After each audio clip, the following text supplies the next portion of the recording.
The rabbis imagine Torah as an orchard, a pardes, whose trees represent many layers of understanding. From this image comes the acronym pardes. Peshat, the first level of interpretation, the plain meaning. The R is remez, hints and allusions that invite deeper reflection. The D is drash, the interpretive layer that yields moral and spiritual teachings. And the S is sod, the hidden meaning, mystical dimension that reveals divine mysteries within. So to enter into this PRDS, this pardes, the orchard, is to walk carefully among the trees, each bearing a distinct fruit, yet all rooted in the same living Torah. Every generation enters this orchard anew. It's incredibly important. What we're doing right now is absolutely equal to what the rabbis did in ancient times. It's the same process of creation. By interacting with Torah in the broadest sense and living our lives, we also are participating equally in that tradition. Don't ever think that these texts are the domain of the Orthodoxy just because they have Hebrew names. They're ours as Reformed Jews too, and we also can use them to guide our lives. So tonight I'm going to give an example of how to walk through this orchard. I'll take one verse from last week's Torah portion, which tells the story of Noah and the flood. Around 3,000 years ago, someone who wrote this, Bible scholars call that someone J. We may not like his portrayal of God. That's the God who's willing basically to be violent and destroy anything in its way. In this case, destroy what? The entire world with a flood. We may not like that, but the story has emotional power. That can't be denied. Later, the rabbis saw the possibility of a lesson. We can all do good things. We all can do bad things. So which will we choose? So the verse I'm going to use is Genesis 6:5. I already quoted it. And the Lord saw that different version.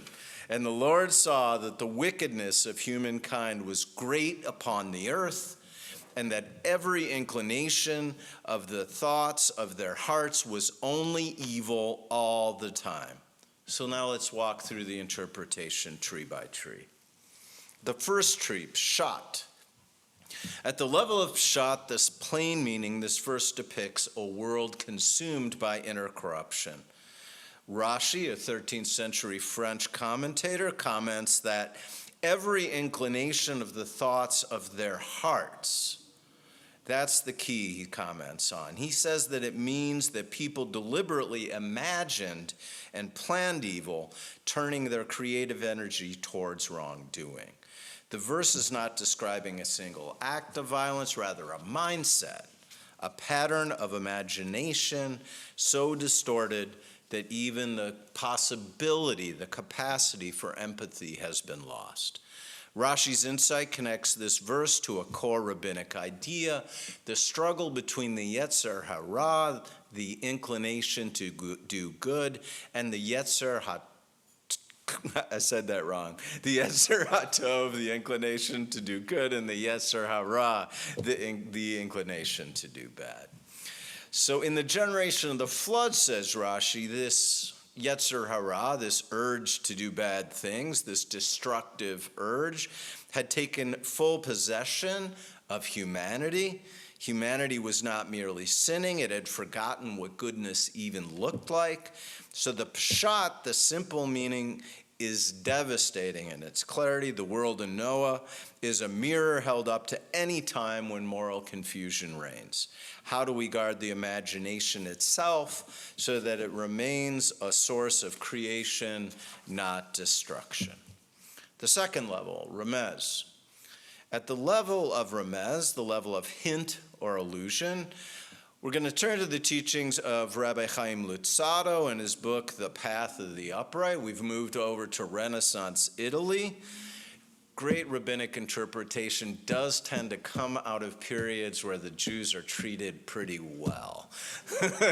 Let's just say that. And 12th century and 13th century France is a great example of that until the Crusaders rolled through, and the Italian Renaissance is as well.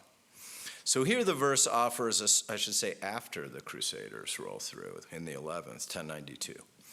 Here the verse offers a subtler kind of wisdom. The phrase, every inclination of the thoughts of their hearts was only evil all the time. In Hebrew, kol yetzer machshavot libo rak ra kol hayom. It can be read as a warning about the power of habit and the slow shaping of the heart through that habit. The repeated word kol, which means every or all, hints that evil had become totalizing. Not just a moral lapse, but a constant mental pattern. And the Remez, the Rabbi Luzzatto, suggests that our thoughts, repeated day after day, become the architecture of our character. When the imagination is continually directed towards selfish or fearful ends, it reshapes the heart itself. Thought creates character. What are the thoughts that fill our days? Are they generous or defensive? Do they build connection or resentment? The verse hints that the flood began long before the rains fell. It started when people let their inner worlds flood with cynicism, greed, and indifference. Hope, not cynicism, greed, and indifference when we face an ugly world. Always hope that inspires compassion and action. The correction starts when we notice the hints, the small turns of the heart, and redirect them towards goodness. The third tree, drash.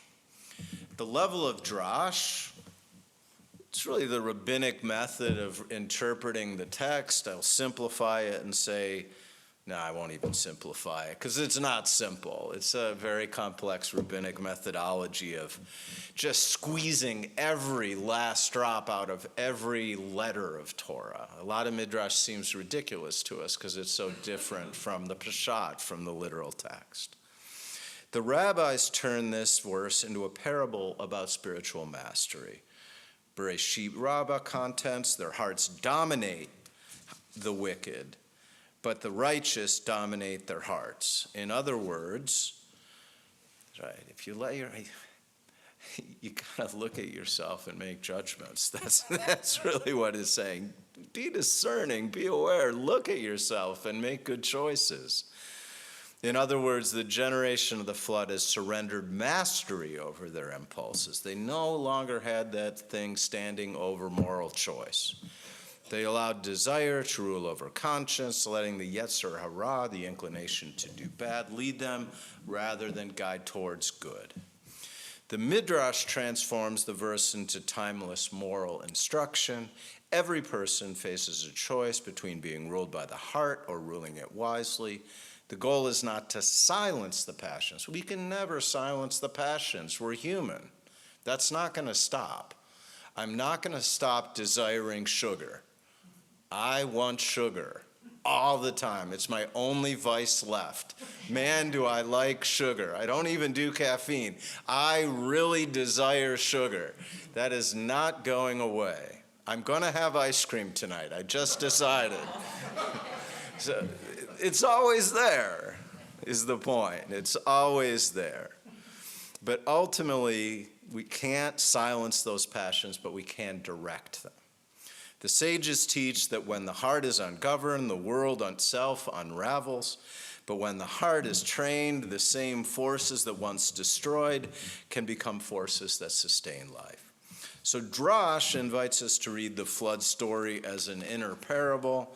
Every life has its own rising waters, its own chaos, waiting to be redeemed, and the work of Torah is to build an ark, a structure of values strong enough to carry us through the storm. The fourth tree, Sod, Kabbalah, mysticism. The Zohar sees this verse not only as human corruption, but cosmic imbalance.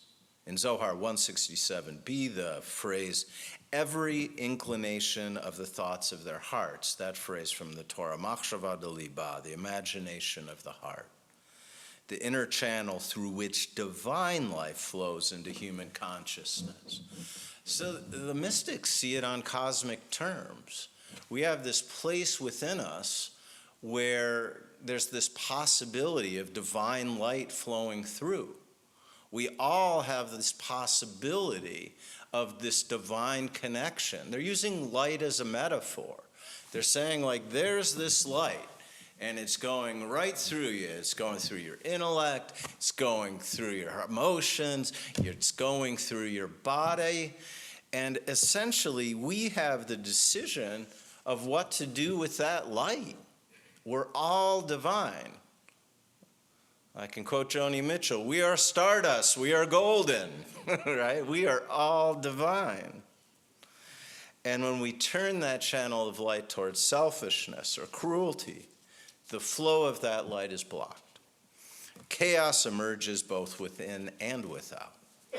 So in this sense, the flood represents a spiritual truth. When we allow negativity to dominate our inner life, we flood the world with that same negativity.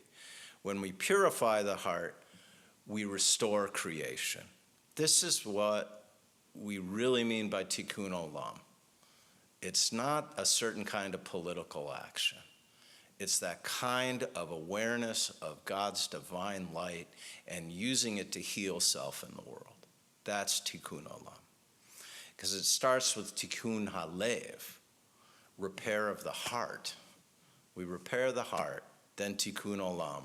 We can repair the world. So even in the darkness of this verse lies a seed of restoration. When the heart is healed, the divine image that was dimmed in the generation of the flood can shine anew. All right, we just walked through the forest and we talked about just 4 trees, and look at how much there was that's in there. One verse. And this is what Torah really has to reveal to us in its infinity. Torah is not a book, you know.